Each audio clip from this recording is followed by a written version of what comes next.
Unique স্কুলিংয়ের controlling চ্যাপ্টারের second লেকচারে সবাইকে স্বাগতম। আজ আমরা কন্ট্রোর ইন্টারভেল সম্পর্কে জানব। গত লেকচারে আমরা কন্ট্রোর লাইন সম্পর্কে জেনেছি। আজ আমরা একটু কন্ট্রোর ইন্টারভেলটাকে সেটা একটু বুঝি। কন্ট্রোর ইন্টারভেল হচ্ছে মূলত দুটি কন্ট্রোল লাইনের মধ্যে ভার্টিক্যাল ডিস্টেন্স। তো আমরা এখানে লিখতে পারি যে কন্ট্রোর ইন্টারভেলকে দুটি কন্ট্রোল লাইনের মধ্যকার ভার্টিক্যাল ডিস্টেন্স। ওকে, আচ্ছা, এখন আমি এখানে দুই ধরনের স্লোপ নিলাম, একটা স্টিপ স্লোপ আর একটা হচ্ছে জেন্টাল স্লোপ। দুই ধরনের স্লোপের জন্য আমরা দুই ধরনের কন্ট্রোল লাইন ড্র করব। আমরা জেনেছিলাম যে স্টিপ স্লোপের ক্ষেত্রে হচ্ছে কন্ট্রোল লাইনগুলো খুব ক্লোজ হয়, আর জেন্টাল স্লোপের ক্ষেত্রে কন্ট্রোল লাইনগুলো খুব দূরে দূরে হয়। আচ্ছা, আমি এখানে সাপোজ এই পয়েন্টের জন্য যদি কন্ট্রোল লাইন আঁকি, সরি, এগুলো আমাকে একটু ডট ডট দেওয়া উচিত ছিল। ঠিক আছে, এখানে কোনো একটা পয়েন্ট। এখন এই কন্ট্রোল লাইনটা যদি আঁকি ঠিক এরকম আসবে, রাইট? এখন আমি এখানে 1 মিটার ডিস্টেন্সে আরও দুইটা পয়েন্ট নিলাম। তাহলে এখানে আমি 1 মিটার ডিস্টেন্সে আরও দুইটা পয়েন্ট নিচ্ছি। এই দুইটা পয়েন্টের জন্য আমি আবার নিচে কন্ট্রোল লাইন আঁকবো। ঠিক আছে, আচ্ছা, তাহলে সেই ক্ষেত্রে কন্ট্রোল লাইনটা এরকম আসবে। তারপর আমি আরও উপরে আরও দুইটা পয়েন্ট নিলাম 1 মিটার ডিস্টেন্সেই, মানে এই পয়েন্ট দুইটার মধ্যে একটা ডিস্টেন্স 1 মিটার, আবার এই দুইটা পয়েন্টের মধ্যে ডিস্টেন্সও 1 মিটার। এরকম একটা নির্দিষ্ট ডিস্টেন্সের পরপর আমি হচ্ছে এই মেজারগুলো দিচ্ছি, অর্থাৎ এখানকার যে রিডিউস লেভেলগুলো সেই রিডিউস লেভেলগুলো ক্যালকুলেট করছি, দেন সেগুলোকে আস্তে আস্তে বসিয়ে আমি হচ্ছে কন্ট্রোল লাইনগুলো আঁকছি। ঠিক আছে, তাহলে ঠিক একইভাবে আমি এরকম করতে করতে প্রত্যেকটা পয়েন্ট 1 মিটার ডিস্টেন্সে নিয়ে এই ধরনের একটা কন্ট্রোল লাইন পাবো, রাইট? আচ্ছা, তাহলে এখন দেখি যে এটা হচ্ছে যদি 103 হয়, তাহলে এটা হবে 102 আর এটা হবে 101। আচ্ছা, আমি একটু কলম দিয়ে লিখি। এটা 101 হলে এটা হবে 102, এটা হবে 103, রাইট?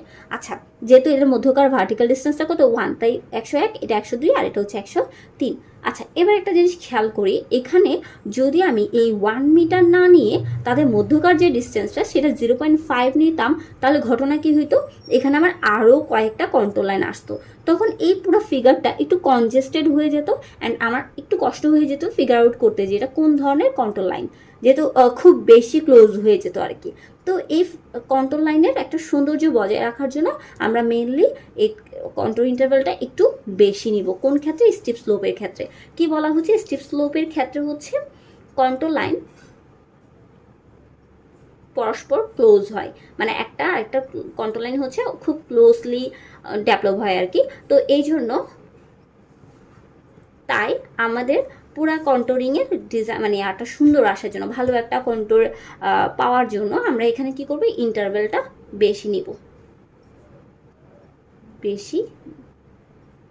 ঠিক আছে? আচ্ছা, এই যে 1 মিটার ইন্টারভেল, একটা পয়েন্ট থেকে একটা পয়েন্টের মধ্যকার যে ভার্টিক্যাল ডিস্টেন্স, এটাই হচ্ছে আমার কন্ট্রোর ইন্টারভেল। তাহলে স্টিপ স্লোপের ক্ষেত্রে আমাকে কন্ট্রোর ইন্টারভেলটা একটু বেশি নিলে চিত্রটা খুব সুন্দর আসবে। এবার আমরা দেখি জেন্টাল স্লোপের ক্ষেত্রে। আচ্ছা, জেন্টাল স্লোপের ক্ষেত্রেও আগের মতো আমি হচ্ছে দুইটা পয়েন্ট আগে নিলাম, এই দুইটা পয়েন্ট,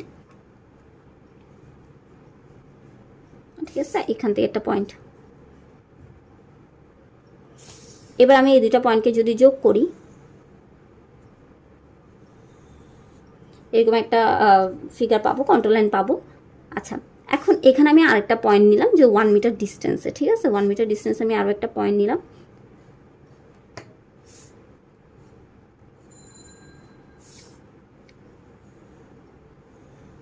তারপর আমি এখানে আরও 1 মিটার ক্লোজ দুইটা ডিস্টেন্স নিলে, মানে 1 মিটারে আরও দুইটা পয়েন্ট নিলাম। তো সেই ক্ষেত্রে আমার কন্ট্রোল লাইনটা আসবে এখানে। এবার একটু দেখি, এখানে কন্ট্রোল লাইন খুব কম আসছে না, মানে আর দুইটা পয়েন্টে তো একদম ক্লোজ হয়ে যাবে। তো এই ক্ষেত্রে হচ্ছে কন্ট্রোল লাইনগুলো খুব মানে খুব কম কন্ট্রোল লাইন পাচ্ছি আর কি এই জেন্টাল স্লোপের ক্ষেত্রে। তো কেন এটা হচ্ছে? কারণ জেন্টাল স্লোপের ক্ষেত্রে কন্ট্রোল লাইনগুলো নর্মালি হয় কি দূরে দূরে। এটা আমরা গত লেকচারে পড়েছি যে কন্ট্রোল লাইন দূরে দূরে হয় জেন্টাল স্লোপের ক্ষেত্রে। তো এই ক্ষেত্রে আমরা যেহেতু বেশি দূরে দূরে হয়ে আছে, যে একটু ফাঁকা ফাঁকা হয়ে যাচ্ছে, তো এটার ক্ষেত্রে আমার কন্ট্রোল লাইনের পরিমাণটা বাড়ানোর জন্য আর চিত্রটা খুব সুন্দর আসার জন্য, বা একটা সুন্দর একটা চিত্র যেটা দিয়ে আমি বুঝবো যে এটা কোন ধরনের স্লোপ বা কোন ধরনের ওই আর্ট সারফেসটা কেমন, আর্ট সারফেসের প্রকৃতি বুঝবো। কন্ট্রোল দিয়ে মূলত হচ্ছে আমরা আর্ট সারফেসের প্রকৃতিটা বুঝি, ঠিক আছে? এটা কি খাত এখানে নাকি এটা পাহাড়ি এরিয়া, এই জিনিসটা বোঝার জন্য মূলত কন্ট্রোলিংটা, এটা আমরা জানি। সো কন্ট্রোল ইন্টারভেলের মাধ্যমে আমরা একটা আর্ট সারফেসকে আরও ক্লিয়ারলি বুঝতে পারবো। সো এটা আমাদের জানা প্রয়োজন যে কোন ক্ষেত্রে আমরা কন্ট্রোল ইন্টারভেলটা কেমন নিব, ঠিক আছে? তো যেহেতু জেন্টাল স্লোপের ক্ষেত্রে কন্ট্রোল খুব কম লাইন আসছে, তো এই জন্য আমরা কন্ট্রোল ইন্টারভেলটা কি করব, একটু কম নিব। তাহলে এখানে কি করতে হবে, কন্ট্রোল ইন্টারভেল কম নিতে হবে।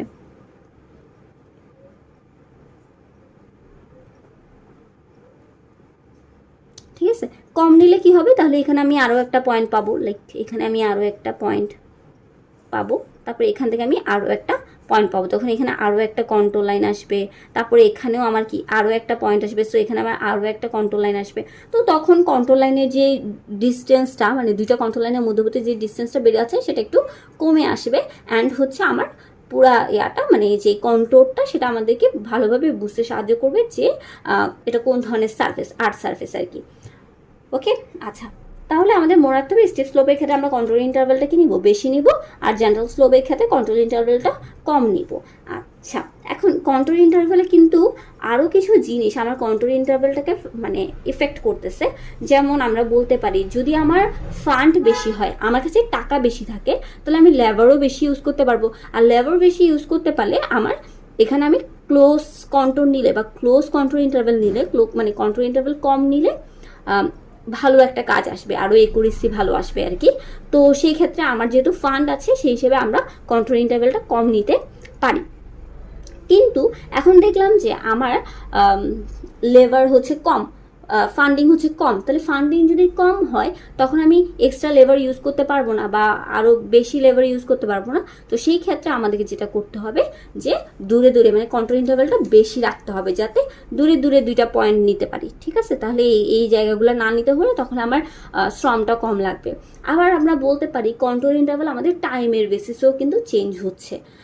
ধরেন আমার টাইম খুব বেশি, তাহলে একুরেসিটা বজায় রাখার জন্য, বেশি একুরেসি বজায় রাখার জন্য আমরা খুব ক্লোজ ইন্টারভেল নিতে পারি। কিন্তু টাইম যদি শর্ট হয়, তখন আমাদেরকে দূরে দূরে ইন্টারভেল নিয়েই পুরো কন্ট্রোলটা কমপ্লিট করতে হবে, ঠিক আছে? তাহলে তার মানে আমরা বলতে পারি যে একটা ওয়ার্কের ইম্পর্টেন্সের উপর ডিপেন্ড করে কন্ট্রোল ইন্টারভেলটা চেঞ্জ হবে। যদি দেখি যে একটা ওয়ার্কের অ্যাকুরেসি খুব বেশি দরকার, তো সেই ক্ষেত্রে আমাদেরকে কন্ট্রোল ইন্টারভেলটা কম রাখতে হবে। আবার সেই ক্ষেত্রে কিন্তু আমাদের ফান্ডিংও থাকতে হবে, আবার হাতে টাইমও থাকতে হবে, ঠিক আছে? ওকে, তাহলে এই হচ্ছে আমাদের কন্ট্রোল ইন্টারভেল কনসেপ্টটা। নেক্সট লেকচারে আমরা কন্ট্রোলিংয়ের ম্যাথডগুলো সম্পর্কে আলোচনা করব। সো আজ এই পর্যন্ত, ধন্যবাদ সবাইকে।